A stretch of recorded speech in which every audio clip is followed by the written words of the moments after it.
So, to give a picture of the change, obviously teams have been around forever.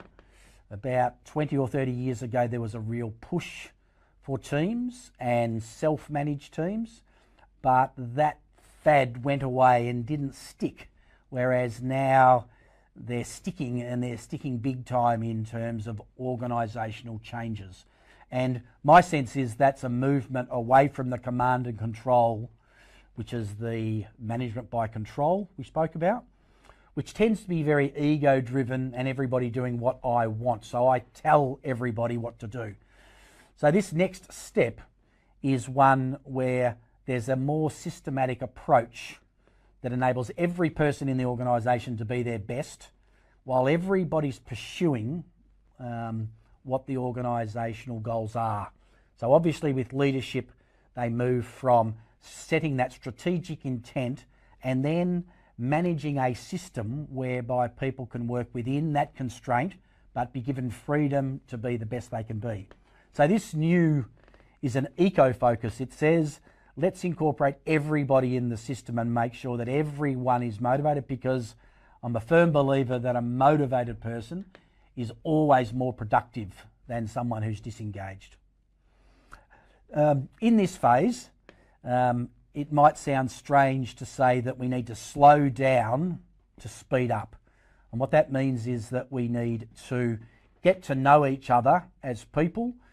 We need to sometimes get rid of our professional mask and be more whole.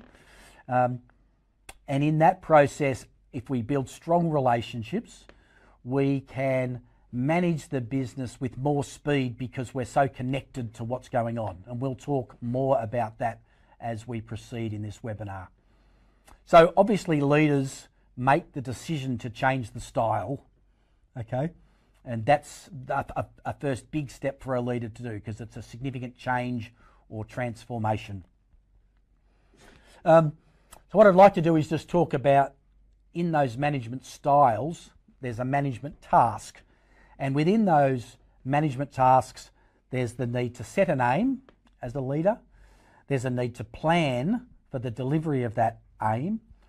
There's also the need to communicate appropriately about the aim in terms of the plan. And then there's a need to do the task and then for someone to review that task. So I would argue that every single management role takes on those steps either consciously or it happens naturally. So I'm going to talk a little bit more about those foundation stones and within the 4 management styles of example, by control, federation and accompanying management. So as I mentioned previously, they're the 5 steps, and in management by example, me as the leader or the manager needs to do it all, and people who come on board in the pioneering phase, they follow me. But when we get to differentiation, so we've been successful, more customers want our product, we need to hire more people, we need to consider whether the style we used at the beginning was what is needed. And often what we do is we stop as a leader doing things. We understand the aims, we plan, we communicate, we get other people to do it, and then we evaluate whether it was done well.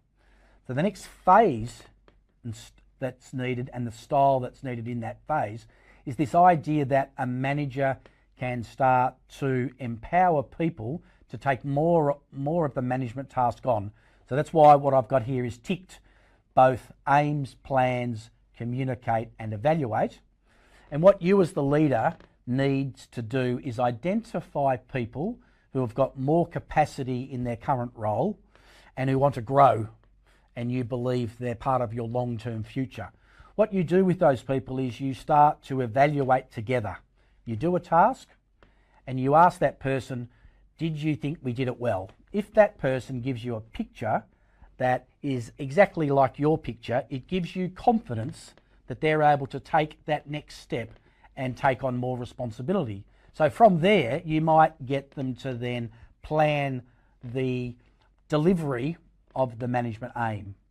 So you would consciously say, go and put together a plan and come back to me in 2 hours and let's see what we've got. If they come back with a plan, in relation to the task that you've requested, and they've given you a plan that is 80% what you would suggest, then I would say let them run with that plan. So all of a sudden you've let go of the planning, you can let go of the evaluating because you know the person's on track, and you start to see a employee starting to take on more of a management role with you still guiding them. Your role as the leader is not to abdicate, but to ensure that those people are following that structured process.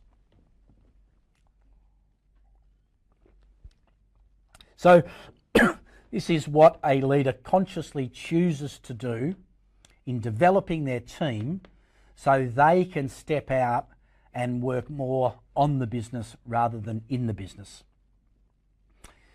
And obviously they choose who they start with. Excuse me, there may be people who are not capable and not wanting to develop their capability. So don't necessarily focus there. Focus on people who are willing to take those next steps. The last stage is this accompanying management, and we can say that self-managed teams is in this federation and integration. So that means you step away completely. You're clear that the team is still setting the aims, they're still planning, they're still communicating, and they're still carrying out the task, and they're still evaluating the task together.